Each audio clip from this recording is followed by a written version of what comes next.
Hey guys, I'm Ranch. Welcome to the author collaboration. It's going to be from the 1 o'clock hour. We have three authors speaking today: Gabriela, Lizette, K.M. Ringer, and Rena Mallory. Crush wants to thank Cecile Tellier for sponsoring today's panel. And let's start it up. Hey everybody, how are you? Lovely to meet y'all. You guys can take yourself off mute if you want, if you're one of the authors in the panel today, Can you because hear we're me? gonna. Yeah, yeah. Okay. Everybody good? We're going to gab a little bit. We're going to ask some questions and get it going. So I'm going to go first here and ask, what do you consider when collaborating with other authors? Go ahead, Gabrielle, if you want, if you're first. Yeah, I'll go first. Right. My first thing is, do I like the person? Because if I don't, we are gonna have problems more than likely. And Yeah. like you said in your takeover, it's like, do you gotta have some level of trust. You gotta know that, you guys can work well together and stuff like that. Mhm. Um, and then also if I like the writing, I mean, I've met authors, I've been around since the early days, and I've seen authors who are lovely people, but the writing is just not for me. Right. So I wouldn't like our words probably wouldn't mesh well together in Mhm. that scenario. But I mean, I would still support them and do everything. Um, I just think if you're going to be working with someone so closely, you want to be able to trust them and, ha be on the same page as far as, what your goals are with the writing and your marketing and all the things that come with publishing. Mhm. Um, because otherwise it's not just fun if you're arguing all the time. I mean, Right. I already have a husband for that, so Yeah. let's not get Jordan and another I fight one. like brother and sister ourselves. So we do. So Yeah. for sure. Uh, Cam, what have you got? Did you Um, the biggest thing there, I think, is can everybody put their ego aside?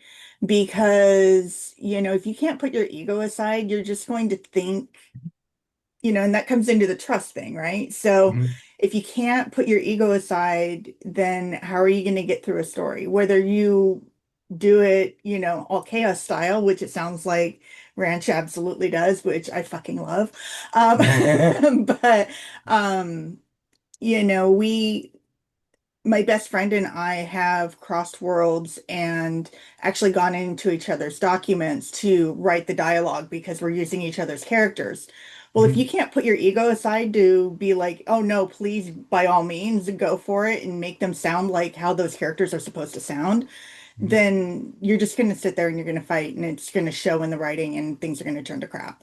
So, I'm and glad you brought being, up the Google oh, document because that's what Jordan and I do. We yeah. build the Google document and work together on it.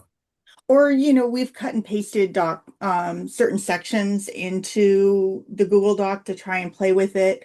Mhm. Be willing to open up to other ideas, to be able to sketty that out. I at one point looked at her and said, okay, I need your characters to get hurt. Who can I hurt? Who can I maim? And who needs to be okay for a future part in your books? Right. And being able to have that kind of trust again is a big thing. I think that's a huge part of it because you are looking at this monetarily, you are looking at this from a intellectual property aspect, right? So, Yeah. there's a lot to that. I mean, trust is the small portion of it, but to me, I think the biggest thing is being able to set aside your ego and know that this isn't just about you, it's about everybody involved. Agree. Especially if there's more than one, like if it's a group, like there's five of you and y'all are gonna take a piece and make the whole pie. Like there's got to be Yeah. some cohesiveness. I'm Yeah. working on we've got a collection that's coming out in August that basically there were about 3 or 4 of us that built the world together. And then everybody's using that world to write their stories and allowing people to still have that creative, artistic leniency, but still adhere to rules and allowing and them having the respect for the rules of that world instead of saying, well, here I am, off we go, we're just going to do what we want anyway. You have to trust the people who are going to be in that. Now we have contracts for that and everything, but um yeah, I mean, just Yeah, have that. that's the thing. I mean, I'll speak on a little bit. She's here. She's not here yet, but yeah, I mean, you have to you start a contract. You have to, one of you has to be on the KDP page, and you have to, send numbers back and forth to each other. It could be daring to jump into monetary, situations with somebody you don't really know. It's tough, man. It's Tough. a pretty big responsibility, Yeah. and I mean, it's an investment on everybody's time and finances and resources and everything. So, Yeah. Yeah. um, can't get overwhelming. Yeah. How do you work out the flow of co-writing? I think I kind Go of ahead, touched Kim. on that a little bit Yeah. with, we got into the Google Doc and just Yeah. like shared it and Yeah. on places that we got stuck. Yeah. And Yeah. having that open line of communication, I think, is huge. Yeah. Yeah. That Google I document, you can just text right into it and, and just add argue. comment. Yeah. Yeah, Gabriel. I will say in my experience, I have not had the privilege of working like side by side with somebody. What Uh, I've done is anthology work where everybody, there was one world and we all wrote our own stories based on, the that timeline uh, of the story. So I haven't had the chance to like sit with someone one on one and be like, okay, we're gonna, this is the story. This is, you do your thing and I do my thing.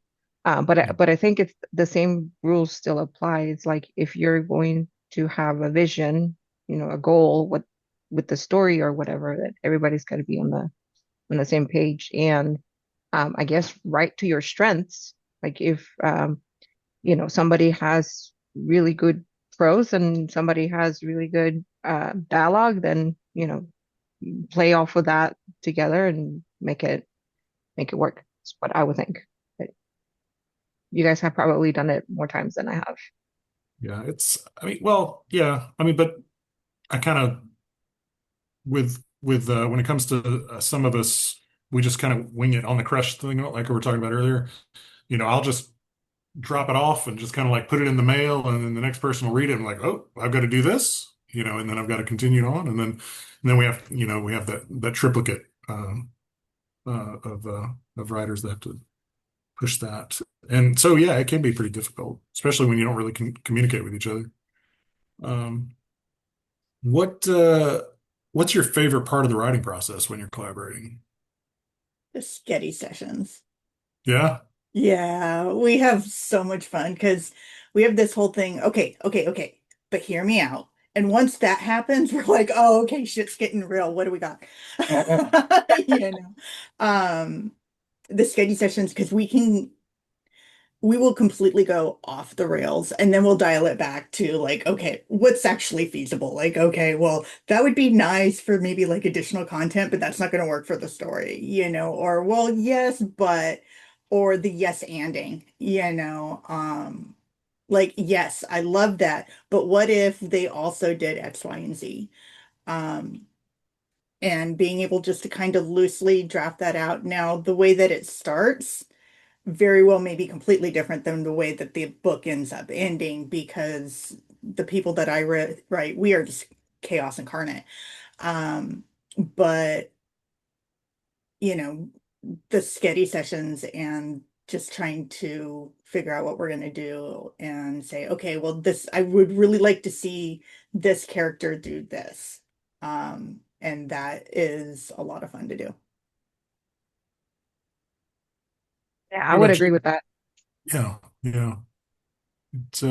For me, the writing, it's just kind of like we'll come up with an idea and basically just kind of start it. Well, like if we're talking about the Jordan with the Station to Station series, we just say, hey, we're going to do this, and this is what it's going to be in New York in 1989, and then we'll just start it up. And but we have to keep those same ideas. Like, well, I mean, they didn't have the internet, they didn't have cell phones, they didn't have this, they were still using tapes, and like what was on the radio at that time, was that song already out at that time? 'Cause we can't talk about that song because it didn't come out until 92, so we have to like really dial into that stuff. But but that's the fun part for me because I'm a history nut and so is Jordan. And so we always think about that stuff. So that's for research for that stuff is my favorite part, especially when we're talking about like 70s, 80s, 90s, stuff. I'm a nostalgic. So what's the cons of having a co-writer? Tam, what do you think? I can for like the collection, Mm, because I'm one of the organizers for it, it's keeping people on track, um, and making sure that people follow through with what they have promised to do. mhm, mhm, Um, we've had we had some issues with people not getting scheduled with their editors in time. The There have been some personality conflicts that arose in between some of the authors, but I think that one thing that was good was that we were able to kind of mitigate that where, okay, you guys don't have to talk to each other. That's fine, because every person was responsible for their own story in those collections. So it was all still very much kind of solo work, but in the grand scheme of things, but there were deadlines and people being able to meet those deadlines or people leaving things to the last minute. And, as an organizer, we've scheduled our entire author career around making sure that all of this gets done within a certain time frame to be able to get that back to people or to make sure that deadlines can be met for upload and to have people kind of push that is kind of stressful. I would imagine. Um, so that for me, that's where I'm at. You've written a bunch of collections yourself, or you've been a part of them? I've done So we have the Deadly Garden Coalition, which is coming out in um, August, and we're Mhm. doing 3 books per week. So like it's Wow. kind of, there's 11 of us. So trying to wrangle all of those people is a lot of work. I've done anthologies. I helped put together a signing outside of the US, and I think that there's a lot of cross hairs on that. There's a lot Mhm. of things that happen there. Again, deadlines, people just missing it or seeing people half-ass something in one section and Yeah. you're like Yeah. no no no no no no no no. We need to do a little bit more, come on, we do have standards. Yeah. And being able to get everybody there I think sometimes is a thing, but then you learn from working with those people who you want to work with in the future and who you don't. So Gabriel, what you reckon? Um, well, I mean, she basically covered all of that, but I was gonna say financial con would be you're splitting some royalties there if, Yeah. if it's a co-write. Like you gotta somebody's gotta keep track of all the royalty payments and, do the math and send Yeah. payment to whoever else, wherever the money needs to go. Mhm. That's a little bit more involved than if you were just doing it on your own and you're investing your time and your money and you get 100% of that back Right. um in a way. But yeah, I would say that that would be one con. But um the the the pros are, pretty good because then you are sharing platforms, you are sharing readers, you're sharing, you're putting your name uh, out there with, these other authors' fans, and Mhm. you might get your own fans from that. So I think the positives definitely outweigh the cons in that situation. As for the crush part for me, my author worldview opened up because when I realize now that, I've got Logan's readers, I've got my readers, and I've got, um, Vivian's readers, or I've got Skylar's readers, and I've got all these other people. So I mean, I've got all these people that are just going to buy this Crushed book that's that Skylar was a part of just because they read her books. I'm like, oh, now I've got them as a reader too, and Yeah. they might follow me or buy some of my books, and it's so cool. Like I never thought about it that way, and I just thought, for a while there we were just kind of throwing stuff in the wind. But yeah, that's my favorite part too, is finding new readers. But yeah, I mean, having to split up the royalties between three people on On a 10 dollar books is tough. 25. Yeah, exactly, exactly. But I mean, they sell a lot, but we'll see how it goes. Um, what who would you collaborate with if you could write with anyone? Gabrielle, does anybody answer? Um, so yeah, I have tons. So Megan Quinn is one of my favorites. So Yeah. is Amy Dawes. Hmm. Uh, they have like a really good combination of like the rom-com, the steam, the character development. Like their stories are pretty well-rounded, and that's Hmm. kind of mine where I want my books to be. Hmm. Um, Kind of like Missy, I also have a day job. So my author job is a little more than a hobby. Like I would like for it to pay itself at some point. Hmm. Um, but those are my author goals would be on that kind of realm with those ladies. Cam, have you got a bucket list author out there? Um,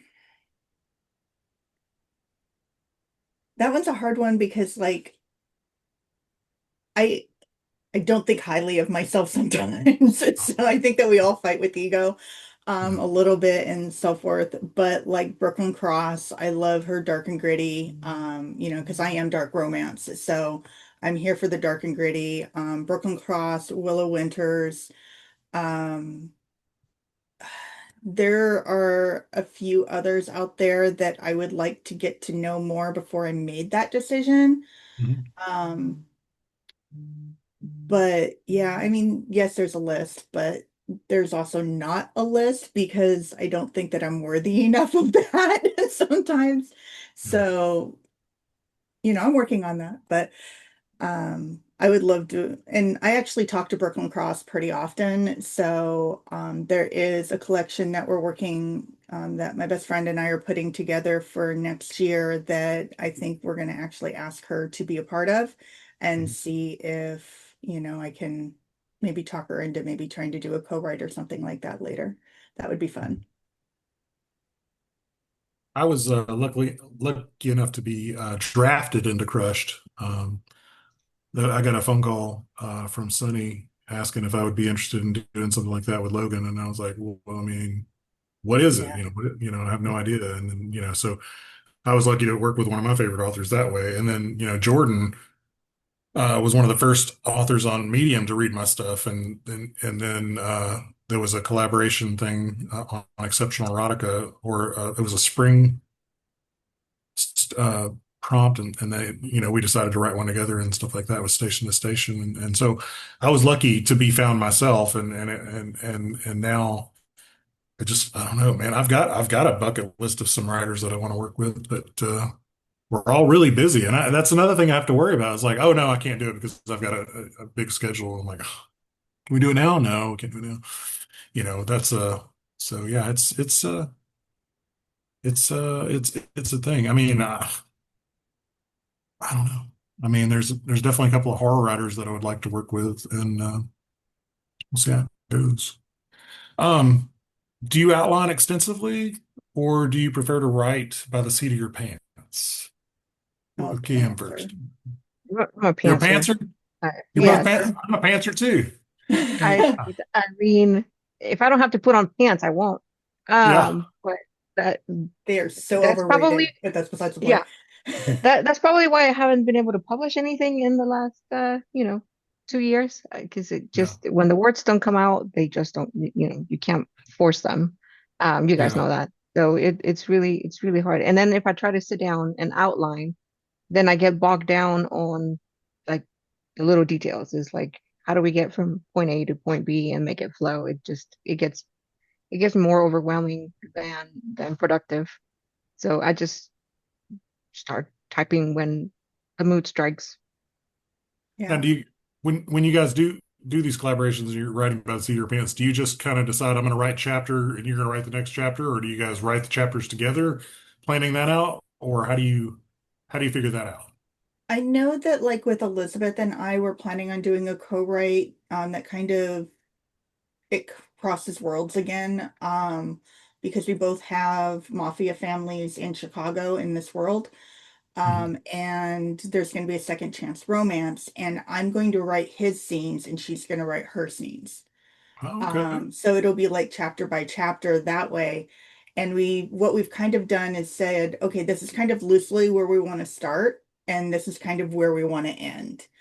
Yeah. Um, and okay, what elements has happened in the world that we have to make sure to incorporate with that, because by the time we finish that, her series will be done, but there'll be a lot of stuff that has happened out of both families.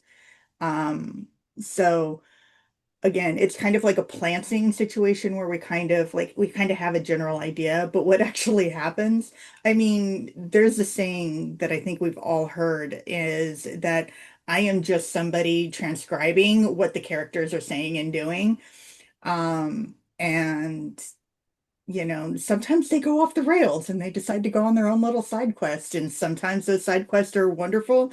Other times we're like, that's not gonna work. But um yeah, I mean, that's how we're looking at doing it, and we'll probably end up doing some kind of a planting situation, of course. But What about you, Gabriella? When I did the anthologies, because this has been several years now, Mhm. we had basically a Google Drive where all the world information was in there, like everybody's main characters, everybody's side characters, the town maps, the who had the grocery store, who was the mayor, like all those things were compiled in one place, and we were responsible for the story ourselves, so that there wasn't really anybody to co-write with. But we did have to communicate with each other and be like, hey, can I borrow your farmhand, or can I borrow your, because it was a small town cowboy thing. You guys So were can I playing borrow D&D on the paper. That's what you were your doing. yeah, yeah, pretty Yeah. much, pretty much. Let me be the Just character that smokes outside the Denny's, okay? Let me be that yes, guy. need an exactly. NPC. Yes. I'm gonna give you a quest. Yeah. Yeah, exactly. And everybody had their side quests and stuff. So it was collaborative in that sense, but we still were responsible to produce our own story within the realm that that we were building. Yeah. Um, and like Kim said, like just uh making sure that everybody stayed on their deadlines and stayed on track, because they were being released one a week. Um, for several weeks, there was 14 of us. Mhm. Um, and it had to be edited, and you had to have your own cover, and everything had to be cohesive. So that was definitely done more pantser than outlining. Like we had ideas of the characters and stuff, but the story itself just came out Yeah. as it was happening. So I'll tell you about how Feral Funerals went down because we're missing a panelist here, but basically we decided to start writing it, and then we didn't have a chapter layout. We didn't know how many chapters were gonna it was gonna be. I think it ended up being 32. But we had, how do we take this home? How do we take this home? And I was like, well, we're gonna have an epic rock concert at the end. And she goes, yeah, but I mean, we've got to take it home back to the first time they met at the mall. I was like, nah, screw that. That's not how TV works. And then we actually evolved into a different kind of a deal. But yeah, it's definitely like one of those things where I like to fly by the seat of my pants, but we also have to bring it back to station. So we have to bring some of those characters back into it too. And she was, fighting with me about that, and we just kind of like argued for a little bit, and then but yeah, it's a whole thing. I think writing collaboratively has been one of the best things that I've done personally because of the fact that it just helps me grow as a writer and a big brother in a way, you know. So, Yeah. guys, I want to tell you about the scavenger hunt word of the day. For our panel is grumpy. I Oh, don't I don't know why that is. Probably because we get collaborative and we can argue about it. Other kids' sister. But well, yeah, I don't know how much time we have left. I'm waiting until somebody can tell me. well, 30, it's at 30 minutes, right? So we're Yeah, like yeah. 2 minutes 40. out. 2 minutes out. Okay. So thanks for spending the last few minutes with us. Next in the Reader's Lounge, we'll have author AF Immortalis or Blaze L. Wood for an author takeover. After that, we'll have a surprise BDSM group panel discussion with Kane Wolf. Make sure to take note of that scavenger hunt word from earlier to uh, submit it for another chance to win. Giveaways will start at 5:30 Central Time, and you must be present to win. Be sure to hop back into the Reading Room Lounge and enjoy AF. All right. Yeah, Awesome. yeah, it's going to be fun. That guy's great. I highly recommend jumping on his podcast at some point if you get a chance. I think I lied to you. I think we stop at 1:40. Oh, Do we have 140? Hell, time? let's keep talking. We'll Liar, ask the liar, same pants questions on again. fire. Yeah. I'm Well, we're sorry. missing a panelist. I'm having to wing it. That's why she grabbed me. She was like, "Can you do this?" I was like, "Yes, I can. I can wing anything. I have really big wings." But So let me ask you this. What yeah. has since you guys do all those together, Mhm. has there been any actual conflict in getting those things done and publishing? Okay, so there hasn't been any conflict per se with Jordan and I. We talk, like I said, every day about, because like a big brother, little sister kind of situation. Um, it's more or less been like a um, I'll market it, and she'll market it. We'll just do our own thing kind of deal.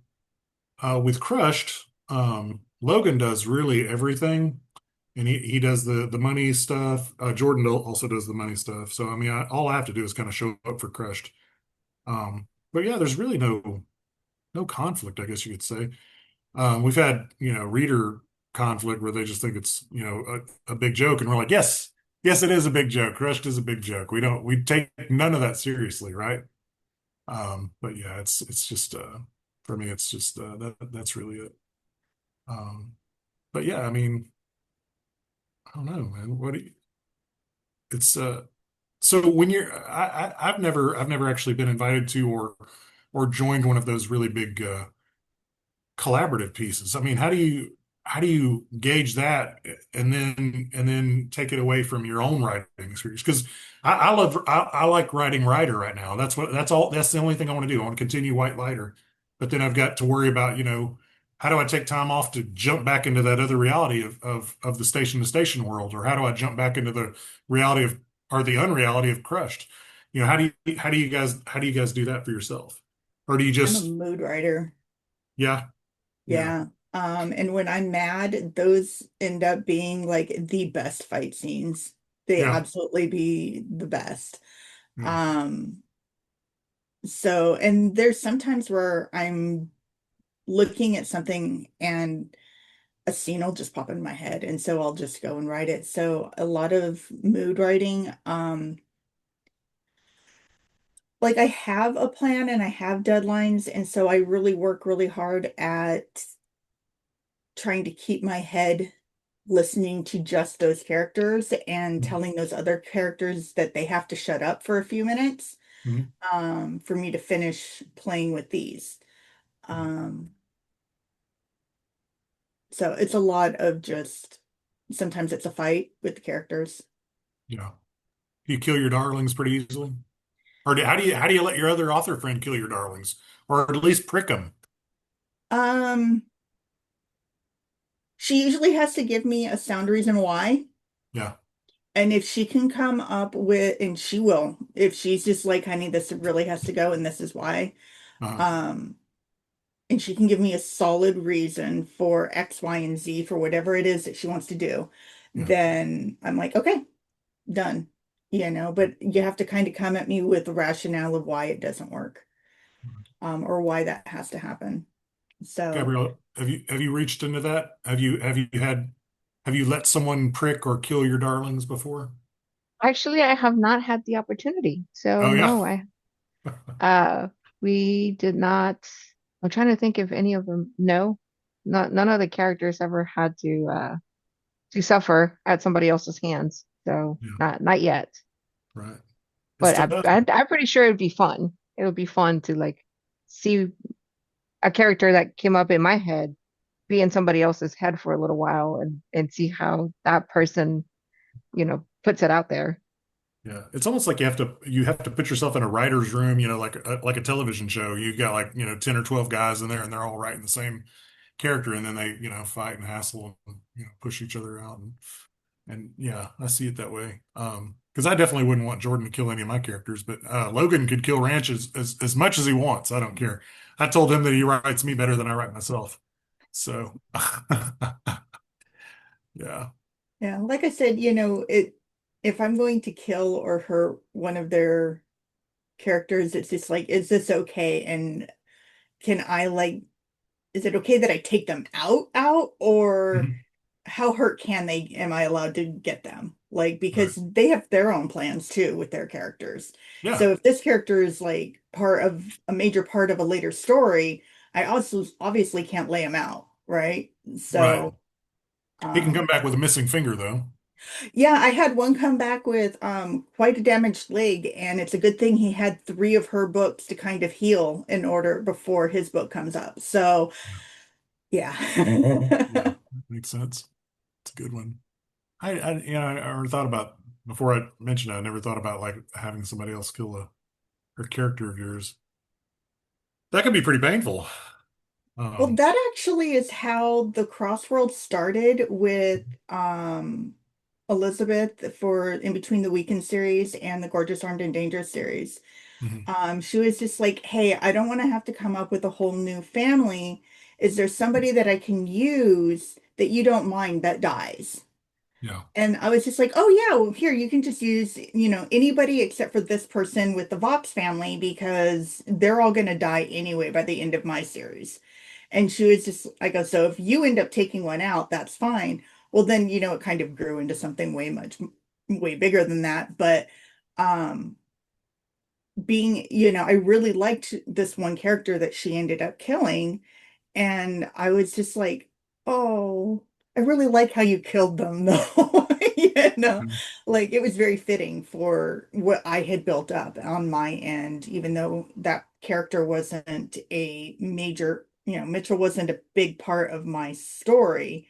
He was still Mhm. involved. And so to see how she took him out was a lot of fun. You also have to see it as there's a little fear to it, but it's also an honor for someone else to write your characters. And Yeah. because they have to have some kind of fanship of it. They have to have read it. They also, fell in love with that character.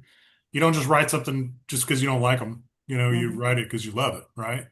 Or So even that's love to hate them. yeah, or love to hate them. I mean, it's an honor to, have someone grab one of your characters and run with them, or maybe even, improve upon the Mhm. storyline, Yeah, So that's that's 100%. that's really important. So, but So my male main character in mhm, that anthology was somebody else's side character mhm, in their story. So um, they were already established, like she had, age and job and backstory to a certain degree. Like I had to build up, more of the background, like how many family members were there, are they alive or dead or whatever. So that was pretty exciting, like taking somebody else's character and making it my own for my story. That was really fun. yeah, it's gotta be a kick in the pants too to read your character's words on the page or on the screen, and you're like, I didn't write that.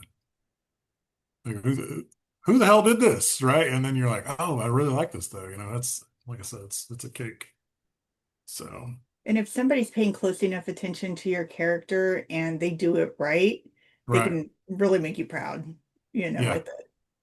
Yeah. I've often I want to hear someone say, "Your character wouldn't do that. What are you talking about?" I'm like, "What the fuck?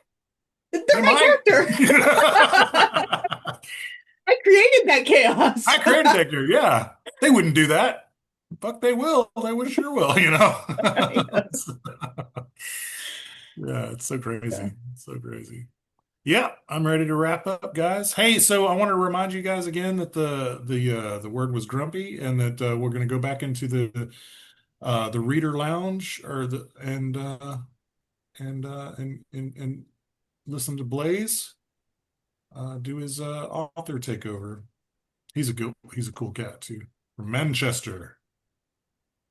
But hey, I appreciate you guys joining.